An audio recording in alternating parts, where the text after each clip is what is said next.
Fishing a method I don't do nearly enough these days. That's a little cage feeder up to the island in front of me. Now, I think in the area of poles, it's very easy for us anglers to get, I want to call it poleitis. We just love fishing poles because it's such an efficient way of catching fish.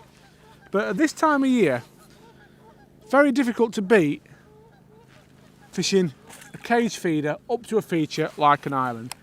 Now, I've only bought 2 baits with me today essentially. One of them is Fjuka bait, and I'll cover that in a second, and the other one is ground bait. But you do need a little bit of ground bait just to plug your feeder with, and obviously it just helps you to create that column. So I've used the Tom Thick Sweet Skimmer Mix today. I've mixed it on the dry side because what I'm doing is casting very regularly, and as I said, trying to build a column of bait through the water. So once my feeder's been in the water for a minute, I've set a little indication there, so I might leave this another couple of seconds, but basically any longer than about a minute and a half, and I'm winding in and recasting, so I'm constantly feeding my swim and building that column of bait through the water. So I've not had a bite, I'm going to pick up and reel in. Oh, I did. I managed to tempt one as I twitched it then, I think.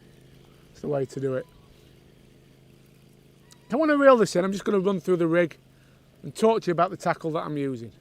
I think this might be one of them silver bream. I've had some lovely silver bream today.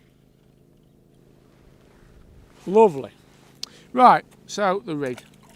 Free running feeder on the line.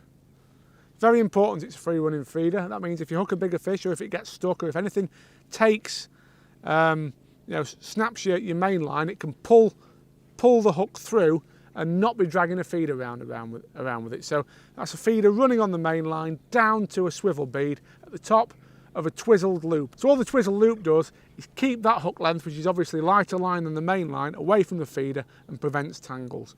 And then I've got about a 50cm hook length there of 014 fluorocarbon. It's a Drennan Suplex fluorocarbon to a size 16 F1 pellet hook. Now that probably sounds quite fine, and it is really. At this time of year the water's still very, very clear, and although the fish want to have a chew, I mean it's about 8 degrees today, 9 degrees, they still are on the cute side. Incidentally, I have at times today had a couple of brilliant spells, and I thought I'll definitely get away with stepping up, and I've tried to put a bigger hook and thicker hook length on, and I've just stopped getting as many bites. So it's definitely proved correct. You know, fish light, you'll land anything you hook on this sort of gear anyway if you take your time. You don't have to pull the heads off. We're only pleasure fishing, you know, just about taking your time and landing what you hook. You can see all the time I'm getting regular indications, and I actually missed that bite there. I've got to switch from a bigger piece of white 2-in-1 on the hook, one of the 5mm standard size pieces, to a micro. I've had quite a lot of fish on a micro today, and I think that's because obviously it's still a nice small hook bait, but because you've got plenty of hook exposed, you seem to hit more bites. So a nice positive cast out to where I've found earlier, that nice flat area that I found on the bomb. I've used my line clip, so I'm clipped up in that spot, and a far back marker, so I'm dead accurate with my casting, which is important. So all the time, again, we're building that column of bait through the water. Tightening up to your feeder, you've just got to be quite careful how you do this. The idea is that you're constantly in touch with what's happening on the bottom, so you constantly got some sort of bend on your tip so you can see if something picks up your bait. Like I can see something's just either knocked the feeder or given me a little bit of a bite there. Sort of an occupational hazard with this style of fishing, because we are building that column of bait and drawing a lot of different fish into the peg. You can expect a lot of indications on the tip, and it's difficult to know what a bite is and what isn't sometimes. 2 key things to look for. The first is obviously a sudden fast sort of pull round that stays there. That's normally obviously fish on. Any sort of little plucks or taps, they're generally line bites. But the best kind of bite, and my favourite kind, the one that this lovely little silver bream gave me, it's a hybrid actually, is when the tip just taps like that. And that tells you the fish has picked up the hook bait and it's actually just shaking its head. And you know you've not struck it too early when you have to use a disgorger to get the hook out.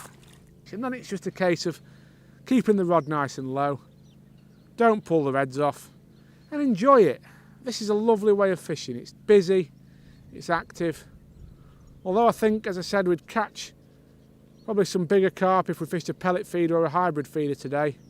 We'd be waiting a lot longer for bites, and to be honest, we wouldn't have as much fun as we have doing this. Being active, keeping that bait falling through the water, and catching fish.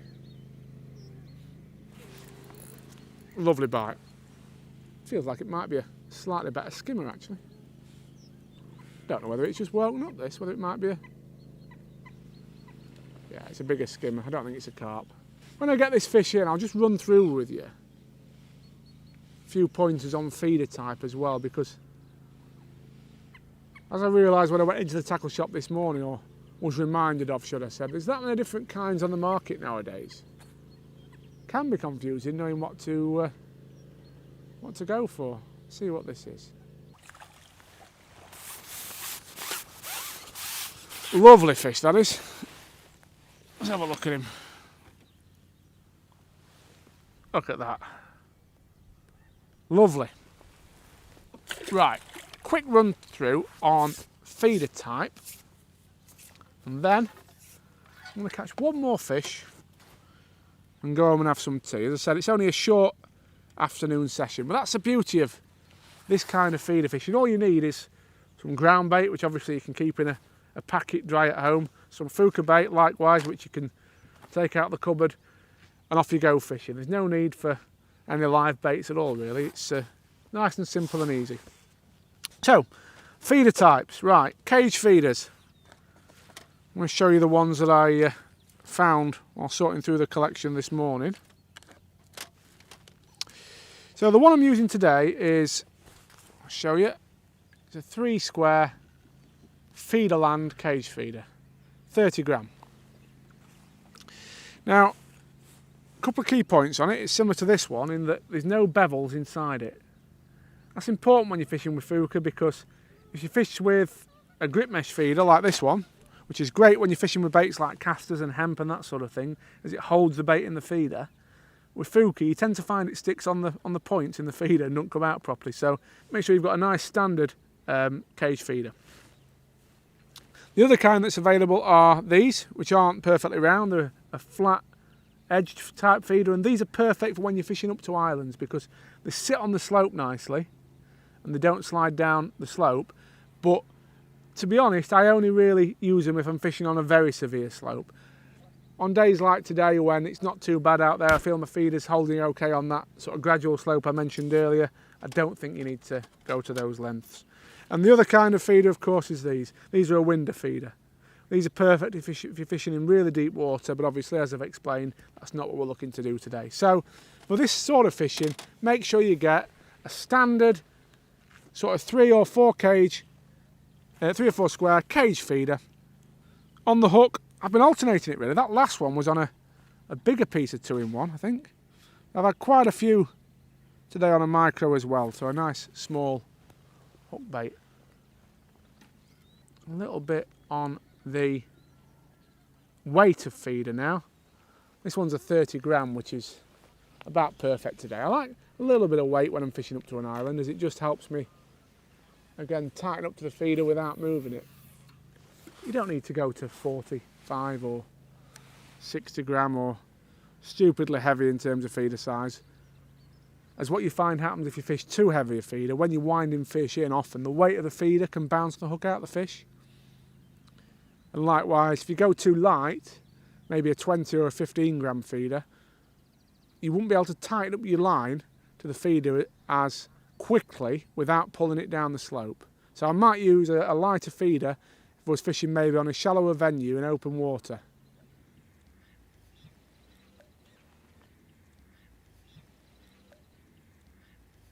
It's another fish, I think.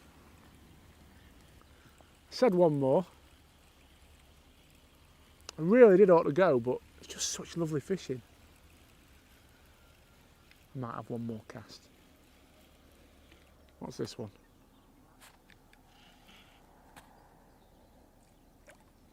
Seems like we've got some proper skimmers in the peg now. The silver bream that we were catching earlier seem to have backed off. Don't want to complain about catching them though. So one key thing to think about when it comes to creating competition in your peg is the amount of bait you feed. So you can see that that feeder now is absolutely rammed with Fjuka micros and just sort of capped off really with ground bait, just enough ground bait to hold that bait in there until it hits the water and starts falling through.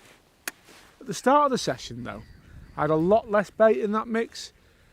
Mixed up about 2 pints, I reckon, 2.5 pints of the Tom Thick F1 and skimmer ground bait, and added about 100 red and 100 white 2-in-1 micros to it in total. So there were probably about 5 or 6 micros per feeder full at that time on the same feeder. But by not feeding as much bait at the start of the session, what you do is encourage fish to compete for what bait's there, and that gets you fast bites.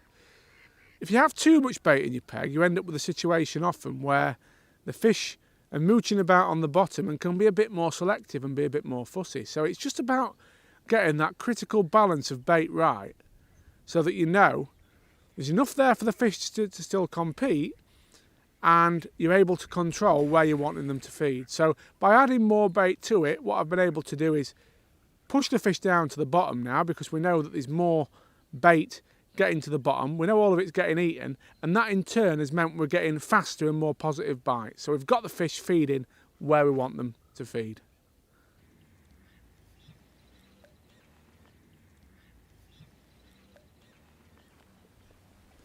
Well, unfortunately, I'm going to have to make that the last fish of the session.